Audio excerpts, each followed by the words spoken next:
Manic বিক্রিয়া। তো reaction মেকানিজমের এই ম্যানিক বিক্রিয়া কিন্তু তোমাদের ভেরি ইম্পর্টেন্ট একটা টপিকস। সাধারণত দেখা যায় যে 1-2 বছর পর পরে কিন্তু এই ম্যানিক বিক্রিয়াটা রিপিট করে, ঠিক আছে। তো আমাদের বই গাইডে ম্যানিক বিক্রিয়া যথেষ্ট জটিল আকারে লেখা আছে, আমি অত জটিলের ভিতরে যাব না। আমি তোমাদের জন্য নিজ হাতে নোট করেছি একেবারে সহজ ভাষায়, তোমরা শুধু একটু ভিডিওটা শেষ পর্যন্ত ফলো করো। দেখো ম্যানিক বিক্রিয়া কি বলা হচ্ছে, যে অ্যাসিড বা ক্ষার প্রভাবকের উপস্থিতিতে ইনোলাইজেবল কার্বনিল যৌগ আর নন ইনোলাইজেবল কার্বনিল যৌগের সাথে 1 ডিগ্রি বা 2 ডিগ্রি অ্যামিনের বিক্রিয়ায় বেটা অ্যামাইনো কার্বনিল যৌগ উৎপন্ন হয়, যাকে আবার ম্যানিক ক্ষারও বলে, ঠিক আছে। এই বিক্রিয়াটাই হচ্ছে ম্যানিক বিক্রিয়া নামে পরিচিত। কেন? কারণ এই বিক্রিয়াটা সর্বপ্রথম দিয়েছিল জার্মান রসায়নবিদ কার্ল ম্যানিক, এই বিক্রিয়াটা আবিষ্কার করেছিল। আর এই বিক্রিয়ায় আর একটা নাম হলো অ্যামাইনো অ্যালকাইলেশন বিক্রিয়া। ক্লিয়ার? অ্যাসিড বা ক্ষার প্রভাবকের উপস্থিতি, প্রথম কথাটা কি, অ্যাসিড বা ক্ষার প্রভাবকের উপস্থিতিতে, এই যে আমরা একটা অ্যাসিড বা ক্ষার নিয়েছি, আমরা ক্ষার নিয়েছি একটা অ্যাসিড HCl, ইনোলাইজেবল কার্বনিল যৌগ আর নন ইনোলাইজেবল কার্বনিল যৌগ। এইখানে কিন্তু আমাদের সমস্যাটা বাদে, কারণ আমরা অনেকেই এই ইনোলাইজেবল আর নন ইনোলাইজেবল এই টপিক্সের সাথে পরিচিত না। তো এই দুইটা জিনিস আগে আমরা শিখি। দেখো, আচ্ছা, ইনোলাইজেবল কার্বনিল যৌগ কি, যাদের আলফা হাইড্রোজেন থাকবে, আর নন ইনোলাইজেবল কার্বনিল যৌগ কারা, যাদের আলফা হাইড্রোজেন নেই। তো এক্সাম্পল, মানে আলফা হাইড্রোজেন কি তোমরা বোঝো? দেখো, এইটার নাম হলো অ্যাসিটোন। এইখানে আমরা যে যৌগটা লিখেছি এটার নাম হলো অ্যাসিটোন। এই অ্যাসিটোনের এই যে কার্বনিল, এই C ডবল বন্ড ও, এটা কি কার্বনিল মূলক, তাই না, কিটোমূলক। তো এই কিটোমূলকের পার্শ্ববর্তী কার্বনকে বলা হবে আলফা কার্বন, এবং আলফা কার্বনের সাথে যুক্ত হাইড্রোজেনকে বলা হবে আলফা হাইড্রোজেন। কথা কি ক্লিয়ার? কিটো গ্রুপ বা কার্যকারী গ্রুপের পার্শ্ববর্তী কার্বনকে বলা হবে আলফা কার্বন, আবার আলফা কার্বনের সাথে যে হাইড্রোজেনগুলো যুক্ত থাকবে তাকে বলবে আলফা হাইড্রোজেন। তাহলে এই কার্বনের সাথে যুক্ত আছে 3টা হাইড্রোজেন, মানে এইখানে এই কার্বনে কয়টা আলফা হাইড্রোজেন আছে? 3টা আলফা হাইড্রোজেন আছে। ক্লিয়ার? আবার এইখানটাতে দেখো, এই যে CHO গ্রুপ, এর সাথে কি কোনো কার্বন যুক্ত আছে? নেই, আছে অনলি একটা হাইড্রোজেন। এটাকে কিন্তু তাহলে আর আলফা হাইড্রোজেন বলা যাবে না। আলফা হাইড্রোজেন থাকতে গেলে অবশ্যই একটা আলফা কার্বন থাকতে হবে, ঠিক আছে। এই CHO তো অ্যালডিহাইডের কার্যকারীমূলক, খুব ভালো কথা। যদি এখানে একটা C দিয়ে তারপর Hটা থাকতো তাহলে আমরা বলতে পারতাম এটা আলফা হাইড্রোজেন। যেহেতু এখানে CHO কার্যকারী গ্রুপের সাথে আর কোনো কার্বন অ্যাটাচ নেই, তার মানে এখানে কোনো আলফা কার্বন নেই, তার মানে এইটাকে আলফা হাইড্রোজেন বলা যাবে না। বুঝতে পারছো? এইটা হলো ইথানল বা অ্যাসিটালডিহাইডের সংকেত। দেখো, অ্যালডিহাইডের কার্যকারী গ্রুপ এই যে বন্ড CHO, এর সাথে একটা কার্বন যুক্ত আছে যাকে আলফা কার্বন বলে। তাহলে এই আলফা কার্বনের সাথে যে 3টা হাইড্রোজেন যুক্ত আছে তাদেরকে কি বলা হবে? আলফা হাইড্রোজেন বলা হবে। আবার এখানে আছে একটা ফিনাইল গ্রুপ যার সাথে যুক্ত অ্যালডিহাইডের কার্যকারী গ্রুপ। তো এই অ্যালডিহাইডের কার্যকারী গ্রুপের সাথে একটা ফিনাইল গ্রুপ যুক্ত আছে, এটাকে কিন্তু আমরা কোনোভাবেই আলফা কার্বন বা আলফা হাইড্রোজেন বলতে পারবো না। এর সংক্ষেপটা এরকম হবে যে C6H5 বন্ড CHO। তো এই যে এই আলফা, তোমার এই যে কার্যকারী গ্রুপ অ্যালডিহাইডের কার্যকারী গ্রুপের সাথে অবশ্যই একটা সিঙ্গেল কার্বন থাকা লাগতো, তাহলে আমরা তাকে আলফা কার্বন বলতে পারতাম। যেহেতু এরকম সিঙ্গেল কোনো কার্বন নেই, এটাকে আমরা আলফা কার্বন বলবো না, মানে এখানে আলফা হাইড্রোজেন নেই। ক্লিয়ার? তাহলে যাদের আলফা হাইড্রোজেন নেই তাদেরকে বলা হবে নন ইনোলাইজেবল কার্বনিল যৌগ। যেমন এই যে এটা কিসের সংকেত বলতো? এটা ফর্মালডিহাইডের সংকেত, ফর্মালডিহাইডের সংকেত। ফর্মালডিহাইড কিন্তু একটা নন ইনোলাইজেবল কার্বনিল যৌগ। কেন? কারণ এই কার্বনিল যৌগে কোনো আলফা হাইড্রোজেন নেই। এই যে এটা কি বেনজালডিহাইডের সংকেত। বেনজালডিহাইড কিন্তু একটা নন ইনোলাইজেবল কার্বনিল যৌগ, কারণ এখানেও কোনো আলফা হাইড্রোজেন নেই। আবার অ্যাসিটোন কিন্তু একটা ইনোলাইজেবল কার্বনিল যৌগ, কারণ এখানে আলফা হাইড্রোজেন আছে, আলফা কার্বন থাকা মানে আলফা হাইড্রোজেন আছে। ঠিক একইভাবে ইথানল কিন্তু একটা ইনোলাইজেবল যৌগ, কারণ এখানে আলফা হাইড্রোজেন আছে। এই যে এইখানে যে যৌগটা আমরা লিখেছি এটা হচ্ছে অ্যাসিটোফেনন, এটাও কিন্তু একটা আলফা ইনোলাইজেবল যৌগ। কেন? কারণ এখানে দেখো কিটো গ্রুপের সাথে একটা সিঙ্গেল কার্বন অ্যাটাচ আছে, তার মানে এখানে আলফা কার্বন আছে, আলফা কার্বন থাকা মানে আলফা হাইড্রোজেন আছে। ক্লিয়ার? ওকে, আলফা হাইড্রোজেন আলফা কার্বন না থাকলে কোনোভাবেই সম্ভব না। তাহলে আশা করি তোমরা ইনোলাইজেবল আর নন ইনোলাইজেবল কার্বনিল যৌগটা চিনতে পেরেছো। তো ম্যানিক বিক্রিয়া কি করা হয়? ম্যানিক বিক্রিয়া এই ইনোলাইজেবল কার্বনিল যৌগ আর একটা নন ইনোলাইজেবল কার্বনিল যৌগ নেওয়া হয়, এবং এই দুইটার সাথে আরও একটা জিনিস নেওয়া হয়, সেটা হলো 2 ডিগ্রি অ্যামিন বা 1 ডিগ্রি অ্যামিনকে। ক্লিয়ার? তো এই অ্যামিনগুলোর সংকেত একটু চিনে রাখবা। 1 ডিগ্রি অ্যামিনে অ্যামিনো মূলকের সাথে অনলি একটা অ্যালকাইল গ্রুপ যুক্ত থাকে। 2 ডিগ্রি অ্যামিনে অ্যামিনো গ্রুপের সাথে 2টা অ্যালকাইল গ্রুপ যুক্ত থাকে। এই আর হচ্ছে অ্যালকাইল গ্রুপের সংকেত। অ্যালকাইল গ্রুপ কারা? এই যে bond CH3 methyl group, bond C2H5 ethyl group, এরাই হচ্ছে অ্যালকাইল গ্রুপ, মানে এদেরকে আর দিয়ে প্রকাশ করে। ঠিক আছে? 3 ডিগ্রি অ্যামিনে অ্যামিনো গ্রুপের সাথে 3টা অ্যালকাইল গ্রুপ থাকে। তাহলে তোমার ম্যানিক বিক্রিয়া কি বলছে? একটা ইনোলাইজেবল কার্বনিল যৌগ, একটা নন ইনোলাইজেবল কার্বনিল যৌগ, আরেকটা 1 ডিগ্রি বা 2 ডিগ্রি অ্যামিন, এই 3টার মিশ্রণে বিক্রিয়া করিয়ে একটা ম্যানিক ক্ষার তৈরি করা হয়। এই হলো সেই ম্যানিক ক্ষার। দেখো তো রিয়াকশনটা আমরা যেটা বললাম সেটাই হয়েছে কিনা। একটা ইনোলাইজেবল কার্বনিল যৌগ, একটা নন ইনোলাইজেবল কার্বনিল যৌগ, একটা 1 ডিগ্রি বা 2 ডিগ্রি অ্যামিন, এই 3টাকে একটা অ্যাসিড প্রভাবকের উপস্থিতিতে বিক্রিয়া করিয়ে ম্যানিক ক্ষার তৈরি করা হয়, মানে বেটা অ্যামাইনো কার্বনিল যৌগ তৈরি করা হয়, যাকে ম্যানিক ক্ষার বলে। ক্লিয়ার? ইনোলাইজেবল কার্বনিল যৌগ হিসেবে আমরা অ্যাসিটন নিয়েছি, কারণ ইনোলাইজেবল মানে সেখানে আলফা হাইড্রোজেন থাকবে। দেখো তো অ্যাসিটনে আলফা হাইড্রোজেন আছে কিনা। অ্যাসিটনের সংকেত হচ্ছে CH3CO CH3। কিটো গ্রুপের সাথে একটা আলফা কার্বন আছে, মানে আলফা হাইড্রোজেন আছে। আবার ফর্মালডিহাইড একটা নন ইনোলাইজেবল যৌগ। কেন? কারণ এখানে এই কিটো গ্রুপের সাথে কোনো আলফা কার্বন নেই, ফলে এই হাইড্রোজেনকে আমরা কোনোভাবে আলফা হাইড্রোজেন বলতে পারবো না। আলফা হাইড্রোজেন হতে গেলে তার আগে অবশ্যই কার্বন থাকতে হবে। ঠিক আছে? তাহলে একটা ইনোলাইজেবল যৌগ নিলাম, একটা নন ইনোলাইজেবল যৌগ নিলাম, এবং একটা 2 ডিগ্রি অ্যামিন নিয়েছি। 2 ডিগ্রি অ্যামিন কেন বলছি? কারণ অ্যামিনো গ্রুপের সাথে 2টা অ্যালকাইল গ্রুপ আছে। ঠিক আছে? এখানে অ্যালকাইলের গ্রুপের জায়গায় তোমরা যে কোনো কিছু বসাতে পারো, CH3 বসাতে পারো, ইথাইল বসাতে পারো, প্রোপাইল বসাতে পারো। এটাকে অ্যাসিড প্রভাবক HCl উপস্থিতিতে আমরা রিয়াকশনটা করাবো, করিয়ে একটা যৌথ যৌগ বেটা অ্যামাইনো কার্বনিল যৌগ পাওয়া যাবে, যাকে ম্যানিক ক্ষার বলে। এটাকে কেন আমরা বেটা অ্যামাইনো কার্বনিল যৌগ বলছি? কারণ দেখো এই কিটো গ্রুপের পার্শ্ববর্তী কার্বনকে আলফা কার্বন, তারপরের কার্বনকে বেটা, তারপর যদি আরও থাকতো তাদেরকে গামা দিয়ে প্রকাশ করতাম, তাহলে বেটা পর্যন্ত আছে, তাই না?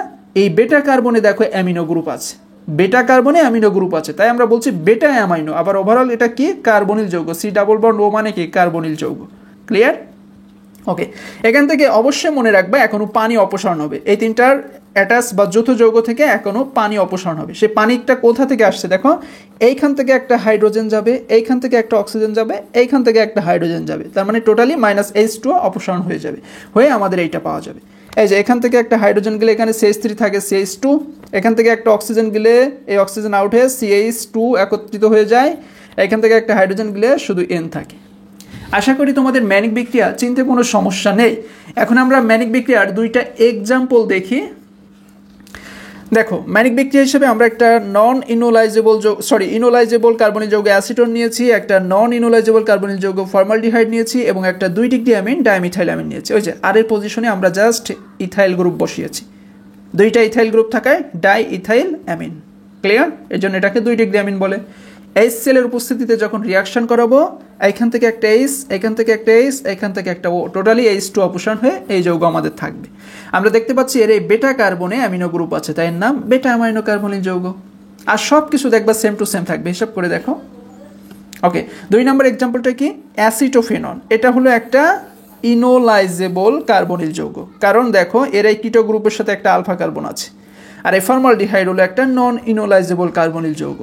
আর এইখানে নেওয়া হয়েছে ডাইমিথাইল অ্যামিন, এটা একটা 2 ডিগ্রি অ্যামিন, কারণ এখানে 2টা অ্যালকাইল গ্রুপ আছে, আর এর পজিশনে 2টা মিথাইল গ্রুপ আছে, তাই এর নাম ডাইমিথাইল অ্যামিন।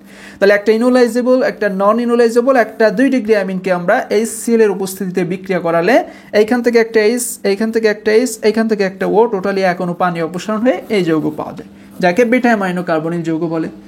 তাহলে দেখো তো তোমরা এখন সহজেই ম্যানিক বিক্রিয়া চিনতে পারবা না? ম্যানিক বিক্রিয়া চেনার উপায় কি? একটা ইনোলাইজেবল কার্বনিল যৌগ থাকবে, একটা নন ইনোলাইজেবল কার্বনিল যৌগ থাকবে, একটা 1 ডিগ্রি বা 2 ডিগ্রি অ্যামিন থাকবে, আর প্রভাবক হিসেবে একটা অ্যাসিড থাকবে।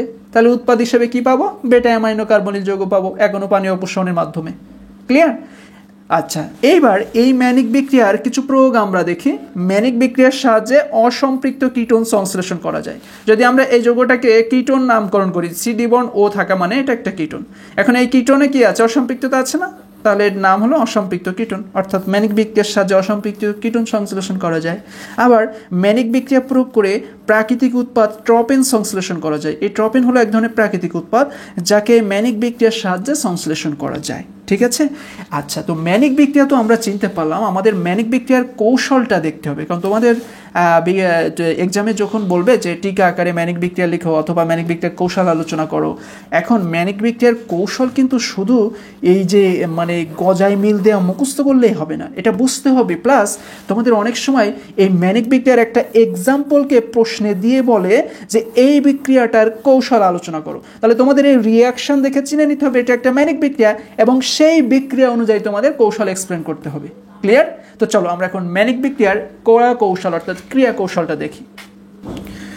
ওকে, ম্যানিক বিক্রিয়ার কৌশল, এই ম্যানিক বিক্রিয়ার কৌশলটাকে আমরা 3টা স্টেপে আলোচনা করতে পারি।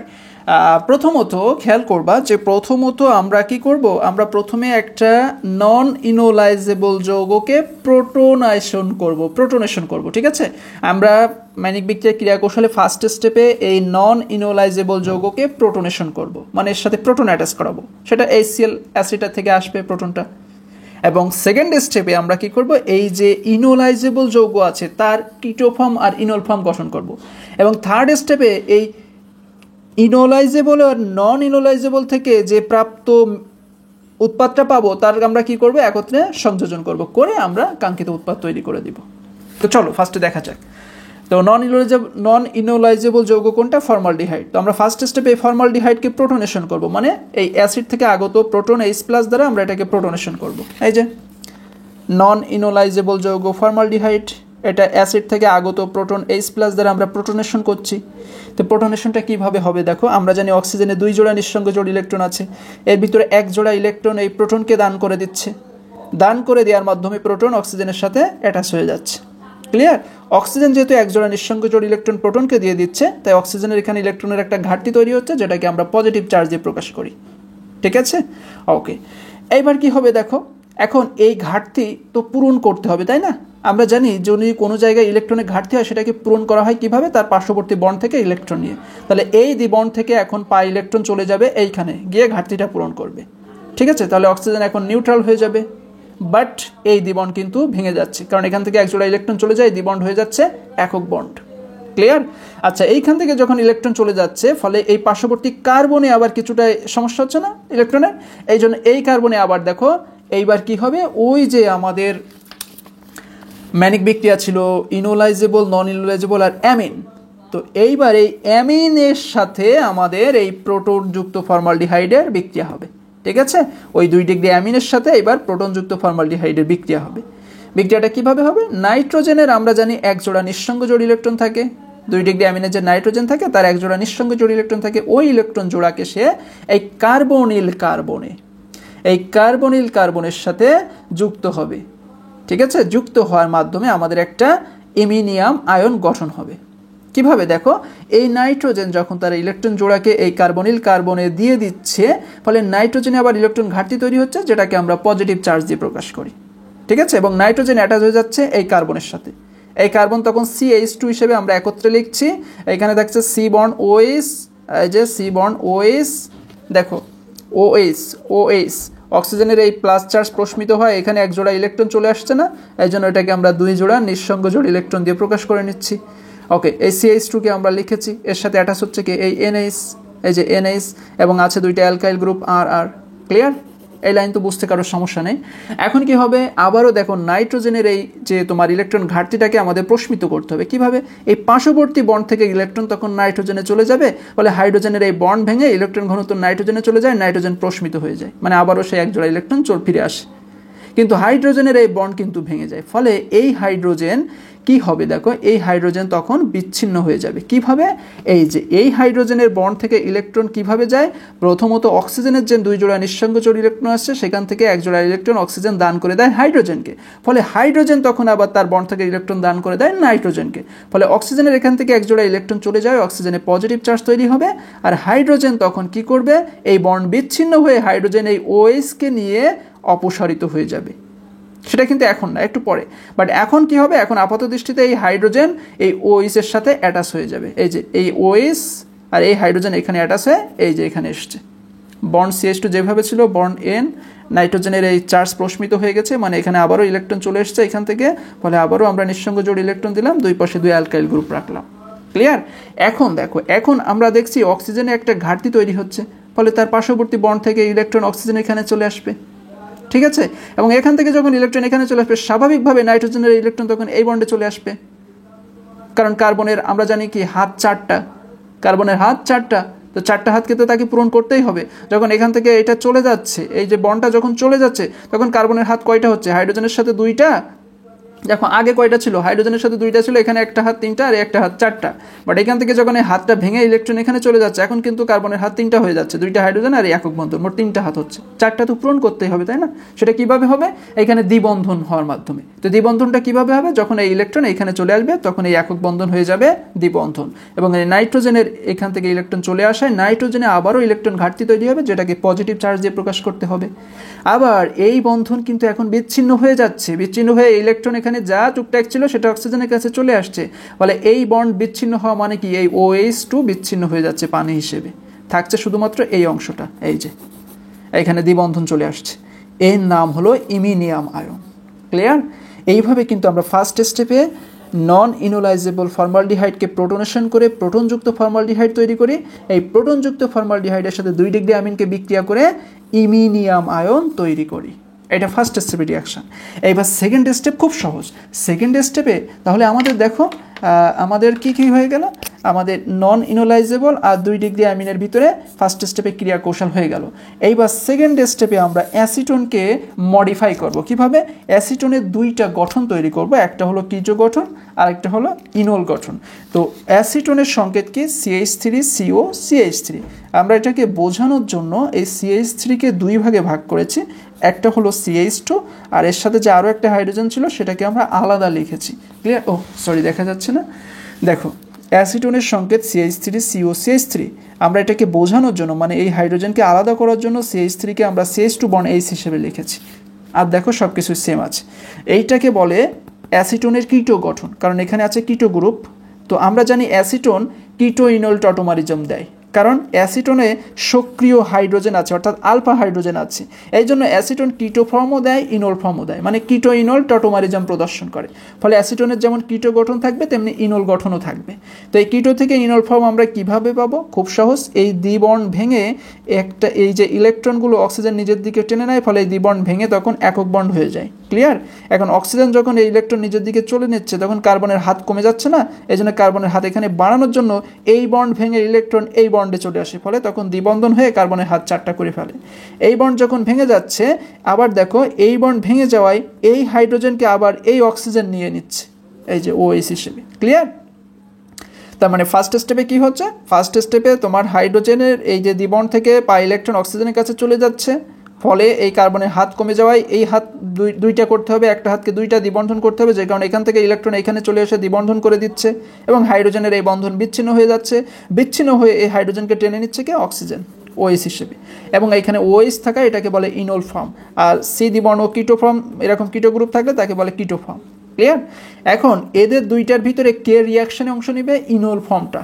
অ্যাসিটোনের এই ইনোল ফর্মটা রিয়াকশনে অংশ নেবে কার সাথে? ইমিনিয়াম আয়নের সাথে যুক্ত হয়ে যাবে। ঠিক আছে? তাহলে থার্ড স্টেপে এই অ্যাসিটোন নন তোমার এটা কি নাম ছিল, ইনোলাইজেবল যৌগ। ইনোলাইজেবল যৌগে অ্যাসিটোনের ইনোল গঠন আর নন ইনোলাইজেবল যৌগ ফর্মালডিহাইডের সাথে অ্যামিনোর রিয়াকশনে প্রাপ্ত ইমিনিয়াম আয়নের ভিতরে একটা যৌথ বিক্রিয়া মানে সংযোজন বিক্রিয়া ঘটবে, অর্থাৎ এই 2টা সংযোজিত হয়ে একটা প্রোডাক্ট তৈরি করবে। ইনোল গঠন, অ্যাসিটোনের ইনোল গঠন আর ফার্স্ট স্টেপের ইমিনিয়াম আয়ন সংযোজিত হয়ে একটা প্রোডাক্ট তৈরি করবে, সেটা কি? বেটা অ্যামাইনো কার্বনিল যৌগ। এই যে দেখো অ্যাসিটোনের ইনোল ফর্মটা পেয়েছি আমরা সেকেন্ড স্টেপ থেকে, আর ইমিনিয়াম আয়ন পেয়েছি আমরা ফার্স্ট স্টেপ থেকে। তাহলে এখানে কি হয়, এখানে আমরা দেখতে পাচ্ছি ইমিনিয়াম আয়নের নাইট্রোজেনের একটা ঘাটতি আছে ইলেকট্রনের। এই ঘাটতি পূরণের জন্য পার্শ্ববর্তী দ্বিবন্ধ থেকে ইলেকট্রন নাইট্রোজেনের কাছে চলে যায়, ফলে নাইট্রোজেনের এই ঘাটতি পূরণ হয়ে আবারও নিঃসঙ্গ জোড় ইলেকট্রন ফিরে আসে, বাট এখানে দ্বিবন্ড ভেঙে এক বন্ড হয়ে যায়। তো এখানে যখন দ্বিবন্ড ভেঙে যাচ্ছে, কার্বনের হাতের সমস্যা হচ্ছে না, 4টা থেকে হাত একটা কমে যাচ্ছে না, সেই একটা হাত পূরণ করার জন্য কি করে, এই পার্শ্ববর্তী যৌগ অ্যাসিটোন থেকে এই দ্বিবন্ড ভেঙে ইলেকট্রন কার্বনের কাছে চলে আসে। ঠিক আছে? এসে কার্বনকে সে অ্যাটাচ করে ফেলে, এই যে CH2 bond CH2, CH2 bond CH2। এখানে নাইট্রোজেন ছিল, দ্বিবন্ড ভেঙে একক বন্ড হয়েছে, পার্শ্ববর্তী 2টা অ্যালকাইল গ্রুপ আছে।